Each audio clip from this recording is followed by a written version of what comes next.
And welcome to Weather and Ag in Focus, Wednesday, April 22nd. It doesn't feel like the third week in April. It feels like early summer. Temperatures outside in the low 80s. It is a windy one, and relative humidity is rather low as well, only about 28%. So high fire danger out there. Red flag warnings to the south of the FM area and east into Minnesota. So obviously, not going to want to do any burning out there today as windy conditions will continue. I'm Chief Meteorologist Dean Wysocki, along with our Ag Director Bridgette Readel. Bridgette, back at the home base today, huh? We made it back, and this will be a stop for right now. I know I'll have plenty more times to be on the road and in office coming up next week, etc. A lot of cool things to talk about today, though. I think folks are really going to enjoy our guest, who really specializes in chiropractic care for farmers and ranchers. But also, I've got some information about some hometown grants from Kubota Tractor that we'll want to talk about too. Excellent. Well, with the dry weather out there, I know a lot of people would like a little bit of rain, and there is a little bit in the forecast, and it is going to come in a couple of waves over the next few days. But we've got to deal with the heat and the windy conditions first, and that's today. A lot of wind out there. We got winds gusting right now between 30 and 40, and that will continue like that through the rest of the day. We're going to top out in the upper 80s. Again, the record is 89. I think we're going to fall right around that, right around 88 or so. And those winds, again, gusting over 30 out of the southeast. Now, we will see a few scattered showers, thunder showers after midnight tonight. We're only going to drop down to a low in the low 60s. That's it. That's warmer than our daytime highs should be this time of the year. And then a cold front will move in from the west tomorrow. We're still going to have windy conditions first out of the southwest, then changing to the west. We'll have highs in the mid to upper 70s tomorrow, but then falling temperatures as we head into the late afternoon and evening hours. And then a much cooler end of the weekend into the weekend with temperatures only in the 50s. Now, we have a more important rain event, looks like, coming in here late Sunday into Monday, where we're getting current indications of about a half inch to 3/4 of an inch of rainfall from that system Sunday into Monday. The rain we have coming in tonight, a tenth to maybe 2/10 of an inch, not much more than that, but a little bit more with that system coming in late Sunday into Monday. Well, for those of you, if you were wishing on rain, but whether or not you get it, well, we have a better chance of something for you, whether you're talking about weather conditions or how about Jay's phrase that pays. So if you listen during the week, you may hear the phrase that Jay mentions that you have to know it exactly and then repeat it back when the announcement is made to do so. You got to call him back, and you could win cold hard cash if you know the phrase that pays. Sponsors for that are Laney's, ATI Diesel, JD Barbecue, and this week's cash sponsor is the Red River Shooting Range. Do not let construction keep you away. The shooting range in West Fargo is open and ready for you to take aim. So that's Jay's phrase that pays, happening during the Jay Thomas Show, which follows us from 2 to 5 o'clock today. Meanwhile, if you've got questions, wondering what's been going on in the region, you can certainly send them to us via our email. You can reach us weather@flagfamily.com or ag@flagfamily.com. You can do that thanks to Superior Grain Equipment. They power our inboxes, and they make sure that you have superior grain storage, drying, and handling solutions on the farm.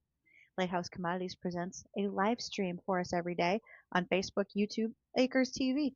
And today will be sort of fun. Our guest is on video, so you'll have an opportunity to see us, our guests, interacting, and all the other antics that happen during the show. And those phone calls can come in at the JLA Insurance phone line of 701-293-9000. Nate Thorsrud, he's a farmer too, and he's in charge of crop insurance in this region. He'd love to visit with you.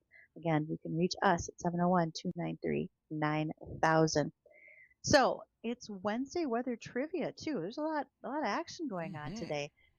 Dean, are you holding off on trivia, or are you taking trivia early on today? You know what? Let's do it now. Okay. And we'll see if somebody can come up with the answer here before we go to break. So we've had a lot of severe weather outbreaks so far this month of April to our south. And like we've been saying, this active weather pattern will come back end of June into early July, and more than likely, that severe weather that's been to our south will migrate north for that for the next LRC cycle. So we'll be keeping an eye on that. So speaking of severe weather, which state so far this season has the most tornadoes? Which state has seen the most tornadoes so far this season? Ontario. 701-293-9000. And again, for if you have the correct answer on that, you'll win one of our bait up cups from Darter Plastic. So if you're a fisherman or if you know somebody that loves to fish, this is great. Put your bait in there, and it's super, super easy. So again, which state has had the most tornadoes so far this season? 701-293-9000. Any idea, Bridgette? We'll be curious to see how many calls we get on the JLA insurance phone line for that. Yeah. Like I said, my first guess was Ontario. I'm pretty sure that's wrong. Hey, that's a good guess. For those who didn't catch on, let's stick with us, guys. Come on, stick with us. And we got a caller on line one. Caller, what's your name? Arden. All right, and what is your guess? Nebraska. It is not Nebraska. That is a good guess, though. That is right in the kind of the heart of Tornado Alley, that's for sure. Caller, what's your name? Mike. Mike, what is your guess? What state has had the most tornadoes so far this season? Tornadoes, wind, and hail. That would be Illinois. Very good. How did you know? Well, that's because I watch another weatherman, and he's been describing why so much weather's been farther north than south this year. Gotcha. All right. Yeah, tornadoes. Illinois so far has had 105 tornadoes just so far this season. Most people would think, Oklahoma, maybe Kansas this early in the season, but that's not the case. So it is Illinois. So, Mike, hang on. Right. Addison will get your information, and you can just swing by the station and get your prize. Thank you. Congrats. All right. Yeah. So Illinois with, total between tornadoes, wind, and hail, Illinois has had 502 severe weather reports, with 105 of those being tornadoes. So very active. And again, like I said, with the next LRC cycle, about 76, 77 days away, the biggest outbreak was on the 17th. That raked Illinois. So mark on your calendar about 76, 77 days from the 17th of this month, and that puts us right in that early July frame. So, and more than likely, that's probably going to be somewhere in the Dakotas and Minnesota instead of down into areas of Illinois. So we'll be keeping a very close eye on our area as we get into the end of June and early July. Thank you to Darter Plastics for providing us with our prizes during Wednesday Weather Trivia. They are the Darter Plastics personal bait ups. They are the miniature version of that sloppy foam bait bucket that you always carried around that gets kicked over, punched a hole in it, and whatnot. You don't have to do that anymore. These keep your minnows safe. They don't get away from you. They don't get tipped over in the boat. And you can easily pull out the strainer to get your minnows or just refresh it with some fresh lake water and not lose the bait. I mentioned Kubota tractors earlier. Kubota dealers are divided up into 10 different divisions around the United States. And what they have done for the last several years is have what they call their hometown grants. These grants are valued at $50,000, $25,000 in cash, with an additional $25,000 that's given as Kubota equipment vouchers. So each of the 10 regions has a recipient of the $50,000. You can go ahead and send in your replies and your applications up until May 7th by going to KubotaHometownProud.com. You'll have to fill out an application form and then upload a short video. What are some of the projects that they have been funding over the years? Renovating fairgrounds, rodeo arenas, barns, expanding ag education centers and farm incubator programs, building parks, trails, green spaces, community gardens, and revamping youth sports fields. I said fields. We're not handing out brand new uniforms or anything like that. And whatever the community project and vision might be, Kubota wants to help do it together with your community. Again, these are $50,000 grants, $25,000 in cash, and $25,000 That is for Kubota equipment vouchers. So you may be one of the hometown grants that gets selected for this region. There are 10 around the United States. You can go to KubotaHometownProud.com in order to apply, and I hope you do. And if you win, I can't wait to interview the folks from this region who earned one of those grants. It'll be fun to share their information and learn more about their project throughout the region. When we return after the livestock report from the American Ag Network, we'll be joined by Dr. Steve Chupi. He is with Chupi Health out of Bismarck. Well, he focuses very much on ranchers and farmers, and he's going to help talk about some preventative care for our own health maintenance besides what we do with our livestock. And we'll return to keep talking about that and more on this Earth Day 2026.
Happy Earth Day. And if you want to make sure that you are celebrating appropriately, well, I think farmers just naturally do that. Farmers and ranchers are the great caretakers of the earth.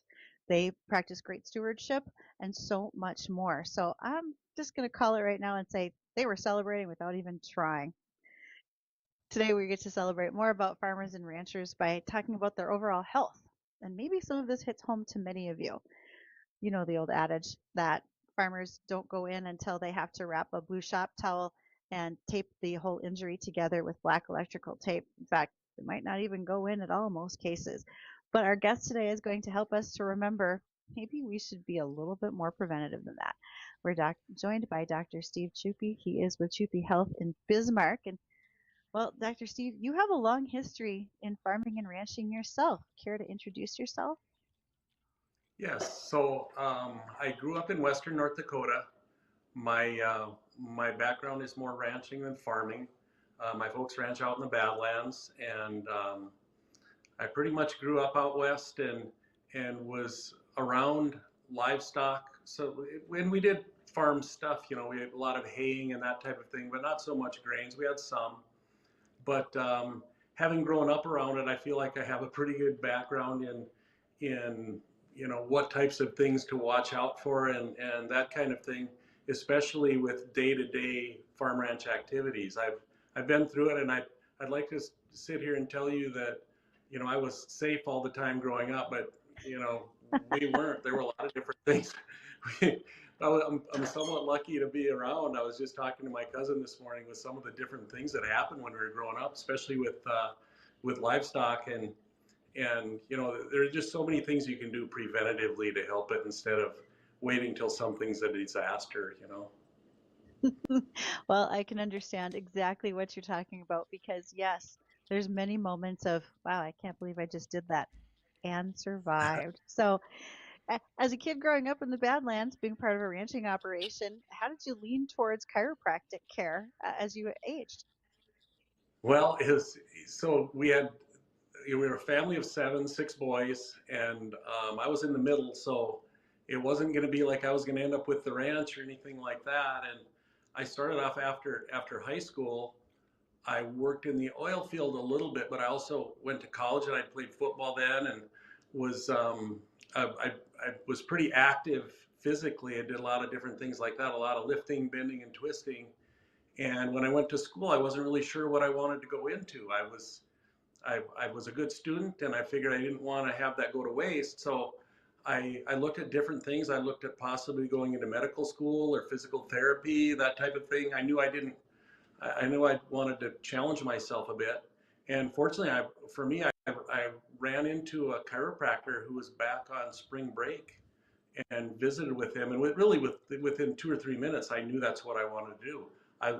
We grew up in a family that we were really into exercise stuff. My mom was into good nutrition, things like that. So being kind of natural with healthcare was an easy step for me to take. And once I started on that path, I'm just so happy I went that way because I love my career. I love my work. Well, it's not only farmers and ranchers, but you recognize a lot of folks who rodeo and some of the strains and stresses that they put their bodies through as well.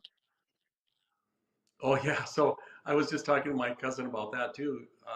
It's hard to grow up around livestock and especially with rodeo stuff and not get dinged up a bit along the way. And we did.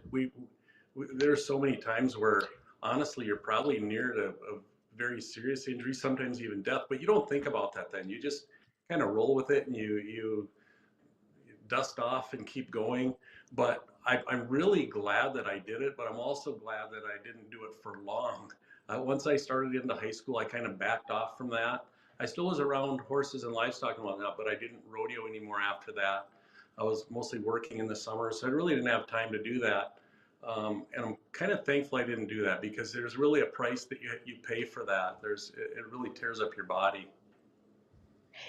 Do you think because of your background that you can more easily recognize and help correct some of the injuries that you see coming in on your ranchers and farmers that walk through the door? Absolutely. And I think probably as much as understanding the activities that can cause that, I understand the mentality that goes with it because we were kind of brought up to tough everything out. I got, by the time I was 10 years old, I think I stopped reporting any pain to my parents because there wasn't a lot of sympathy there. So you learn the tough things out, and that's not always the best way with your back. And the more you prolong things with taking care of your frame, typically the more degenerative it becomes and the more issues you have with it later. So you learn to kind of get out in front of it. And I teased my stepdad about this. I said, truly, he took better care in many instances of the livestock than we did of ourselves in some ways. And so that's just not a wise way to go. Most people, when they're ranching, it's a lifetime commitment. It's not like you can ranch till you're 65 and be done and you can retire and move away. That's just not how ranching is. And so people that do that, it's a lifetime vocation. So you just as well plan for the long haul. I want people to be ranching and active if they want to be when they're 70, 80, 90. And I have patients that do that, but you have to take better care of yourself then.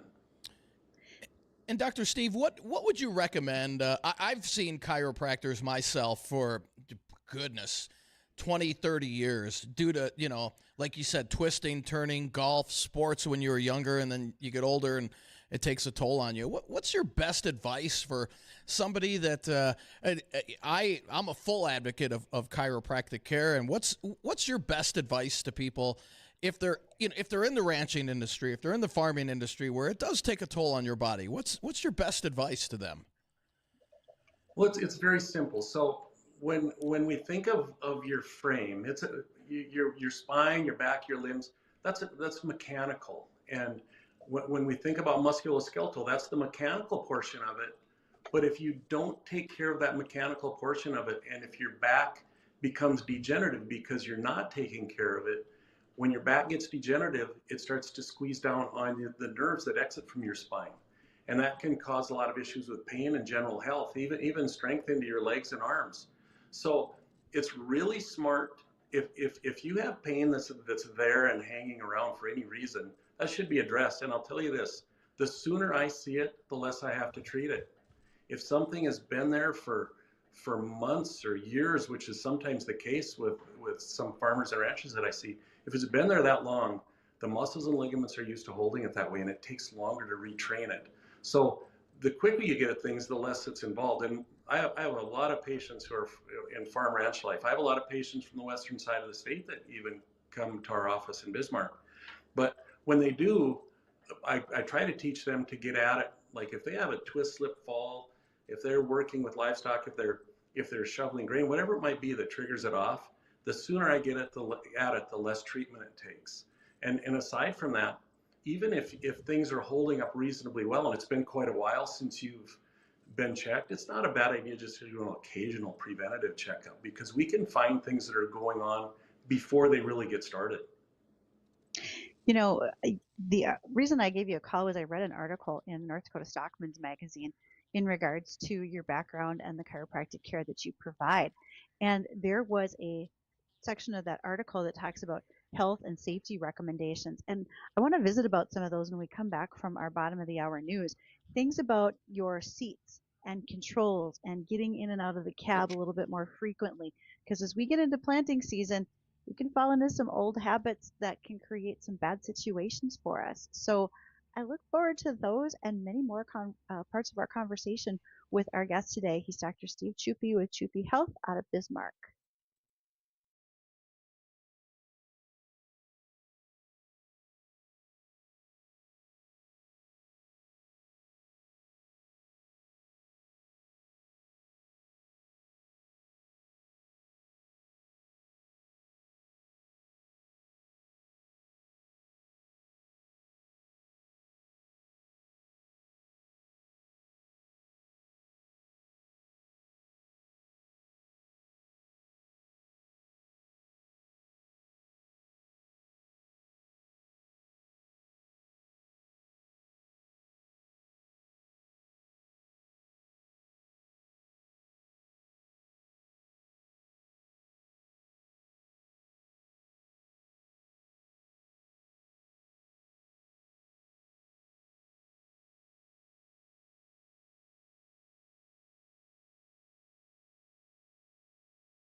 And don't forget that if you haven't done your fence check assessment at techsupport.farm, now's your chance.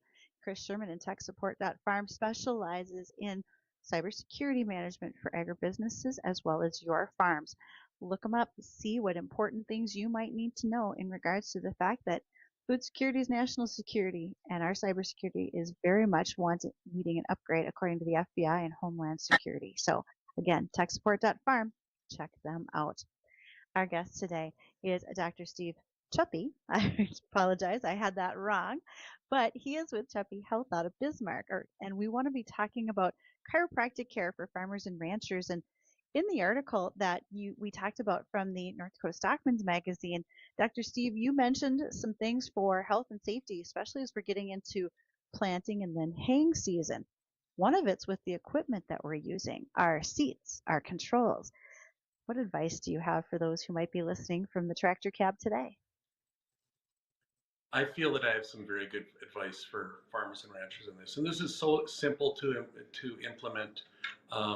Many of the newer farm implements are reasonably ergonomic. They have decent seats in them. There's some reasonable cushioning in them, and they turn. There's some turning level in there, so that's a good thing to have.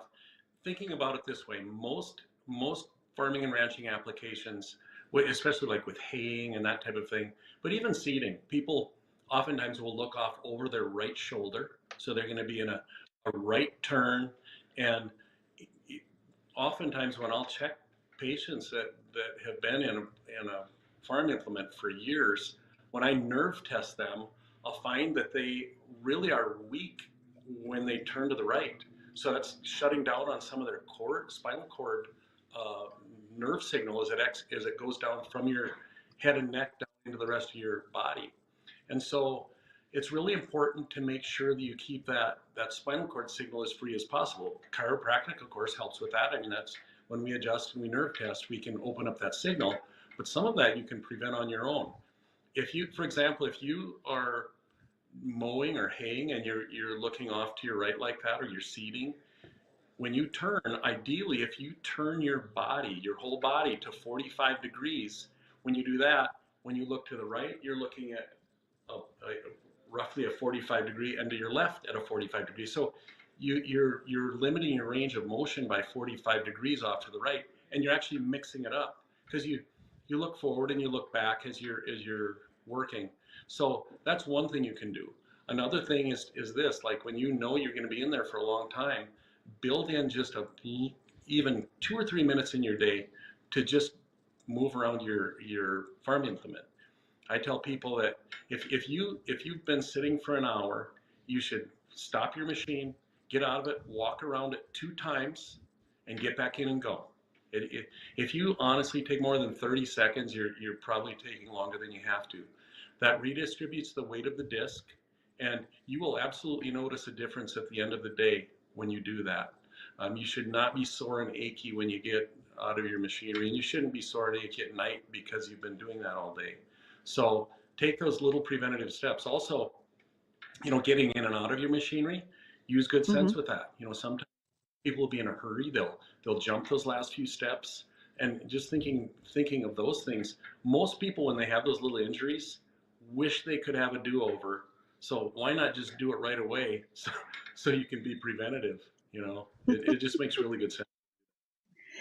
Do you think you can write a prescription for air ride seats and payloaders for those who have a worn out seat and haven't upgraded, but they maybe have a really good seat in the tractor they use for baling? I would love to do that. Yes, that's something that absolutely, and it makes good sense. Like when you think about, if you're looking at farm implement that you want to use, if you can find one that has some decent ergonomics in it. Like when I grew up on it, this kind of dates me, and I hate to say this, but the main tractor we had one of those old metal seats, with the curved metal going down to the floor of the tractor, and Yes. that was really straightforward. It was extremely comfortable. When you turned it all, there was no comfort there. And so if you can find, when you're shopping for them, find one that's going to do you some favors and help out. That just feels so much better, and it just makes good sense to do that. You're going to be in your body for a lot of years. Why not take care of it, right? No, no doubt. And we've got a caller on line one. Tom, do you have a question for Dr. Steve? Actually, no, I was going to back up what he's saying about ranchers and farmers going to the chiropractors. I had a good friend, he has since passed away, but he did the rodeo circuit in the 30s.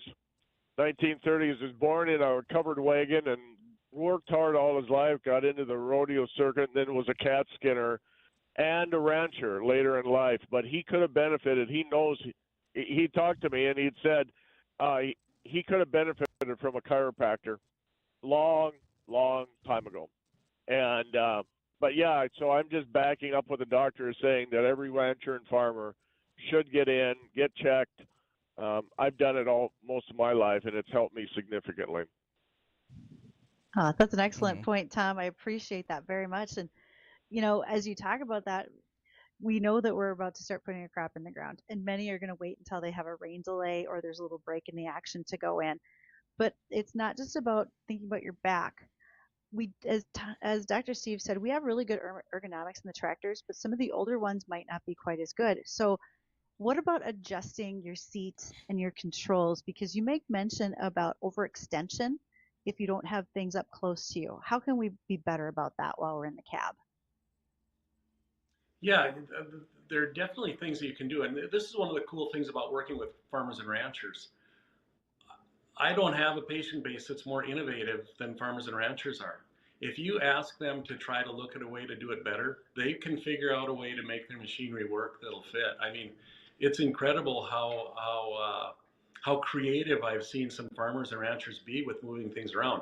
Ideally, if you can sit in a way that's your hips and your knees are roughly at 90 degrees, that's good. If you can have your elbows like not too much more than 90 degrees, and the closer you can keep them to your body, the better. It's less joint strain, it's less nerve strain. So the closer you can be to some of that stuff, the better. And most people can do that activity for 10, 15, 20 minutes, but when you're doing it for hours on end, that's when it really starts to take the toll. And I would agree with the gentleman, Tom, that had called in. When you're around livestock, the stakes even get higher because there's so many unpredictable things that happen. I often will say this, and that is that when you're with livestock, it's not a matter of if you get hurt, but it's going to be when and how bad, because it's going to happen at some point. And so just trying to recognize those little dangers that can happen before they occur. And I never really used to do that. When I was a kid growing up, we were kind of in dangerous situations a lot, but we didn't really think of it that way because that's just what we did on a day-to-day basis. But now when I go, I'd say it was probably 10 years ago or so, I went out to my folks' place and I helped brand 50 bred heifers. And so some were kind of skittish and they were uneasy around the ranch because they were new there. And I just went through the course of my day and kind of checked off like 5 or 6 things that I had done every day working with cattle in some way or another. And I had 5 or 6 things that were like really dangerous that I thought, wow, I just did that. And thinking more from a chiropractic mind instead of a farm ranch mind, it was absolutely different. And I doubled on a few of those things. Like for ranchers can relate to this. When you run cattle in a chute, how you sometimes will jump over the fence and get a post behind them so they won't move back. I mean, I wasn't careful when I jumped over the fence. I certainly wasn't careful when I put the post in because I just barely got it in there. But we did that every day.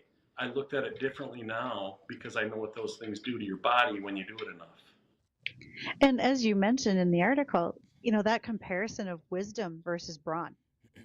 We don't have to wait until we're older and wiser.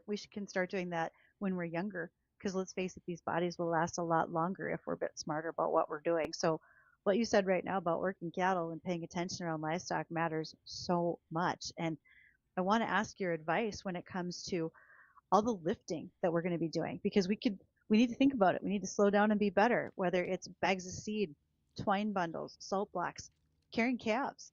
So from your perspective as someone who's done it, but now also has to fix it, where do we remember to be better right now? Yes, Bridget, I agree with you 100% on that. And that goes to the chiropractic mind versus the ranch kid mind. We were kind of taught to, if there was something that like would be piles of posts or, salt blocks or bags of salt or hay bales or whatever it was to move as much as you could, as fast as you could, and be as efficient as you could so that you could just do more of it, right? I mean, you wanted to be as productive as you could. Well, I don't think that way anymore.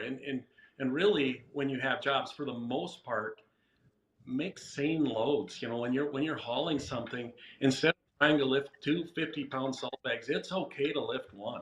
You don't have to prove anything to anybody when you're out there.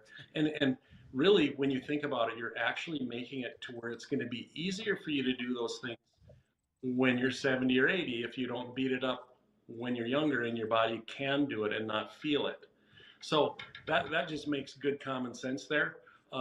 Additionally, when you're lifting, there's one basic rule of thumb that you should follow, and that is, when you're lifting, have your nose and your toes point towards what you lift, so that eliminates twisting, and then avoid doing bending when you lift. So bend at your hips and knees, don't bend at your back, and just try to use smaller loads instead of doing it all at once. I know that goes against the grain of probably a lot of farmers and ranchers working hard, but I'm telling you, you can.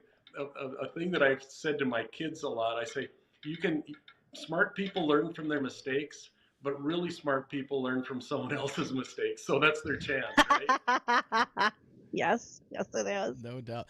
Dr. Steve, I've got an email question from one of our listeners saying they have a degenerative disc problem. Does Dr. Steve recommend spinal decompression or what other kind of treatment? So that's a wonderful question. So here's my advice on that. I would say of the farmers and ranchers that I treat that are over 50, I would say 90% have some level of disc degeneration. So super common in that line of work. Mm-hmm. So you don't have to go the decompression route, though, and I've used that before. You don't have to go the decompression route if you stay on top of it with adjusting and using proper mechanics. Like when we do our nerve testing, when we check patients, we check their nerve signal from the brain down to their feet, and we check it through doing some nerve testing and muscle testing. We can tell absolutely what activities, whether it's bending their neck, turning their neck to the right or the left, their low back turning it to the right or left, or bending, we can tell exactly what movements make them stronger and weaker. So if we find out what those are, we advise the patients to stay away from those activities, and we can give them some basic home stretches and activities to do. Almost every patient that's over 50 years of age, I will be giving them advice on some basic home proprioceptive exercises or back stretches that they can do. And for farmers and ranchers, I found this to be the case. They're very willing to do those. I mean, most of them are willing to take that step. I have some patients where it's like pulling teeth to try to get them to do exercises or to be anything other than that. Farmers and ranchers, that's not the case. If you give them those instructions, most times they'll do it because they just know how much it helps them and they're not afraid to work. That's one of the benefits of that lifestyle. Well, like you said, just get out and walk around the equipment every once in a while, because that little bit of walk makes such a variable difference on your overall body health as well. So, Dr. Steve, thank you for joining us today. I really enjoyed reading about your family and your background in ranching in the Badlands, but more importantly, all that you do every day for the farmers and ranchers who come in to see you. So thanks for the time. Thank you. We truly enjoy it. It's fun for us. By the way, where's your clinic? Can you just quick give your website for us? Sure. It's at chuppe.com, chuppe.com, and you can find it through that. And for patients, for the most part, if they have any questions or anything like that, always feel free to call. And we never fail to return a call if someone has questions or whatever. So if they have a question, just have them reach out. Good deal. All right. Well, thanks, Dr. Stephen. Like Tom, our caller, I've been using chiropractic care for 20 plus years, and it's saved me from surgery. So I highly, highly, highly recommend it. It's much cheaper than surgery as well. Well, thank Yeah, you. no, Appreciate it. no doubt, no doubt. Well, when we come back, we're going to recap what could turn out to be a record warm day. Could we go down in the record books before the day is done? Well, we may, but there's much cooler weather just around the corner as well. I'll give you those details and let you know about our rain chances as well. And Bridgette's got a couple of ag topics to hit on as well when we come back.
And welcome back to Weather and Ag in Focus. 1:54 in the afternoon. Temperature at the studio here, 83 degrees.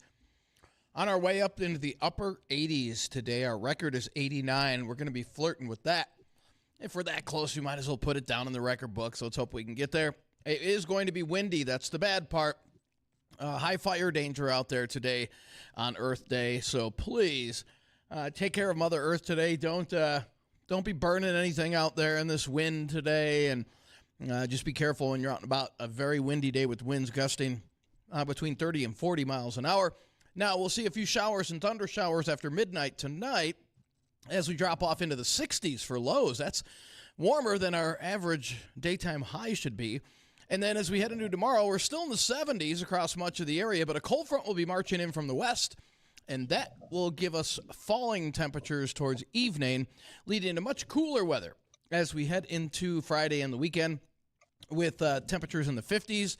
And it looks like a pretty good shot for rain coming in here as we head into Sunday evening through Monday morning, where we could pick up about a half inch to 3/4 of an inch of rainfall. So all in all, after a couple of warm days, we're back to temperatures a little bit below average.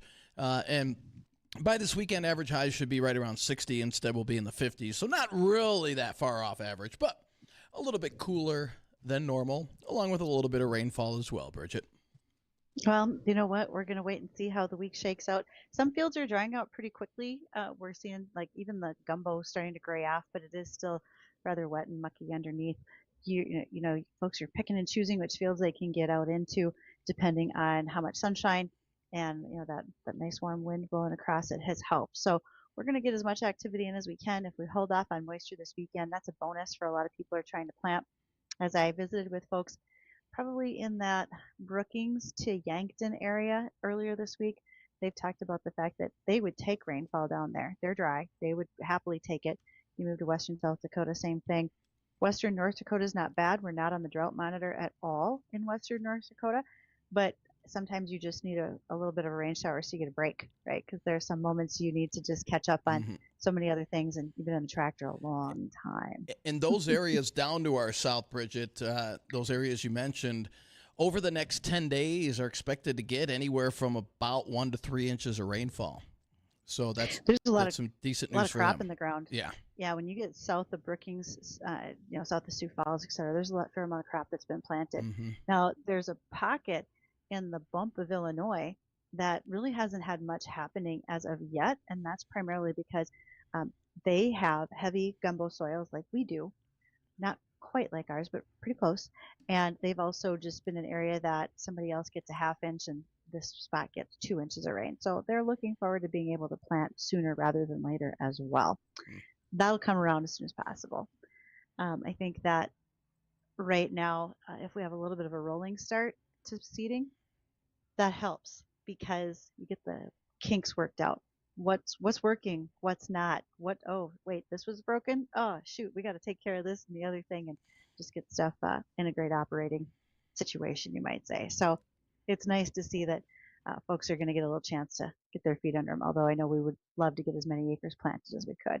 Likely a lot of cereals going out right now, wheat, barley, probably a little bit of soybean too.